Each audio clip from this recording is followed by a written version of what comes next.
Alright, magandang umaga na ho sa lahat natin ng mga viewers Luzon, Visayas at Mindanao all over the world. Welcome naman sa ating panibagong video, panibagong reaction, mga ka-action, mga kakampeng. So may gusto lang ho ako na i-share ho sa inyo. Yung nakikita nyo po sa screen si ate. O ito, bagong sibol naman ng mga DDS. Ang hirap nitong mga DDS na ito talagang kung ano ho ang mapapanood ho nila, talagang ho papaniwalaan ho agad nila.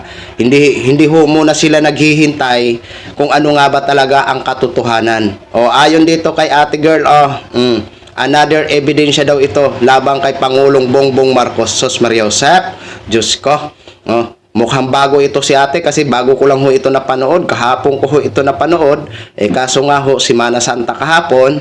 So, hindi muna ako nag-video regarding sa politika kasi po respeto at paggalang at pagsunod ng ating kung anong kinagisna natin kapag Semana Santa. Okay? Kaya ngayon lang ho tayo nakapag-video mga ka-action, mga kakampeng. O eto, panoorin po muna natin ito si ate girl. Panoorin nyo tong another evidence tungkol kay BBM. Pero sure ako yung mga loyalista dyan, hindi na naman maniniwala. Bahala kayo, basta ipapakita ko na lang sa inyo. Merong record ng komunikasyon sa pagitan ni Yusek Adrian Bersamin at ni Pangulong Marcos mula December 2024 hanggang July 2025. Sino ba yan si Adrian Bersamin? Siya lang naman yung undersecretary ng Presidential Legislative Office. Ibig sabihin, under BBM siya, hindi siya under kung kanino, di ba? Nasaan si Bersamin? Nagtatago raw. Kabilang dito ang mensahe ng pagtanggap ng delivery ng 8 billion mula kay Bernardo na pinarating kay Pangulo. Kasama ang acknowledgement o tugon ng Pangulo na okay. Sabi po sa mensahe, complete na po ang 7.122 delivery sa akin. Tapusin ko po ang computation today. Kalakip nito rin ang detalyadong computation ng mga pinaggastusan. So, linawin ko lang yung setup sa inyo ha, kasi medyo magulo. Parang ganito yung nangyari. Si Bersamin ay nakipag-communicate kay BBM. Ang sinabi ni Bersamin, parang ganito, Sir, natanggap ko na po yung delivery galing kay Bernardo.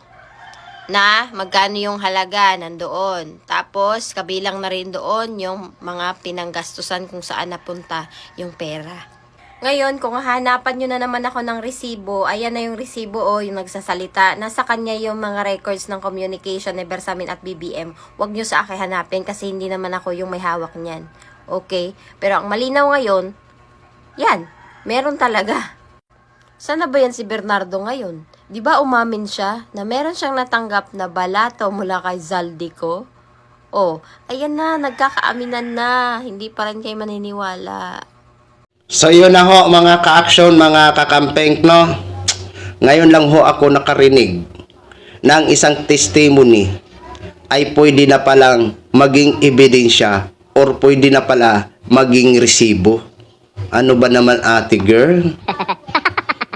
Saan ka makakita na ang isang testimony lamang ay pwede mo nang sabihin na resibo or ebidensya laban kay Pangulong Bongbong Marcos? Inday, for your information, ang isang testimony ay hindi nyo po masabi na yan ay isang ebidensya or resibo na. Diba? Katulad ho ng mga sinasabi ni Zaldico, diba? Perkit ba nagyaw-yaw na nagyaw-yaw si Zaldico? Ipapaniwalaan na agad natin? Hindi. Di ba? Oo.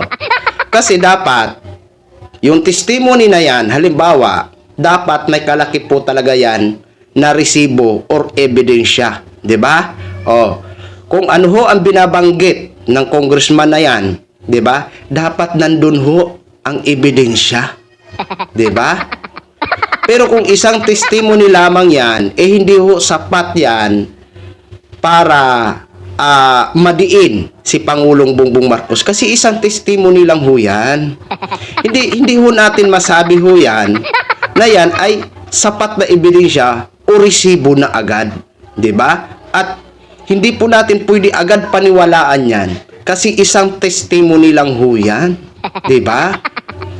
Talagang kailangan ho natin maghintay kung talagang totoo ho yan ang mga sinasabi, no? sa pamamagitan ng investigasyon. 'Di ba? Ako hindi ho ako nagmamagaling dito ha. Siguro kung hindi ho ako nagkakamali, correct me if I'm wrong, if I'm not mistaken. Yang sinasabi ni Congressman, kilala ko ho yan na Congressman, kaso nakalimutan ko na ho ang pangalan. Okay.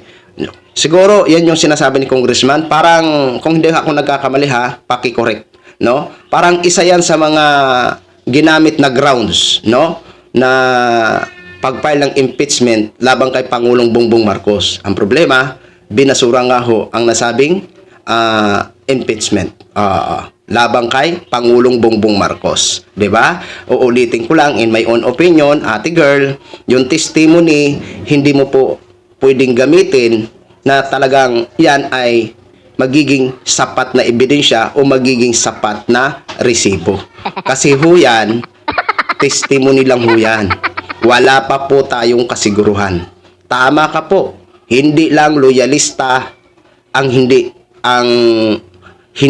pinapaniwalaan yung testimony na yan. Pati ho kami, hindi din po kami naniniwala dyan. Dahil kasi, testimony pa lang yan. Kami kasi, nagbibase ho kasi kami, nanonood ho kami sa investigasyon talaga. At kung ano ho ang magiging resulta ng investigasyon, yun ang paniniwalaan namin. At least, dumaan na ho sa mabusising investigasyon. Kaya, ate girl, 'di ba? Bago ka ho wakal-wakal, kung ako sa iyo, manlaba ka na lang, magluto ka na lang, 'di ba? Kaysa ba naman agad-agad mo paniwalaan itong testimony lamang, 'di ba? Nagmukha ka na tuloy, syunga-syunga. Naging parte ka na ng syunga-syunga. Sa bagay, DDS ka naman, 'di ba? So, yun lang ho, mga ka-action, mga kakamping, no? Gin-share ko lang ho sa inyo yan. Maraming salamat po sa lahat natin ng mga viewers Luzon, Visayas at Mindanao all over the world. Ako po ang inyong lingkod, si The Action Man. Have a good day, everyone!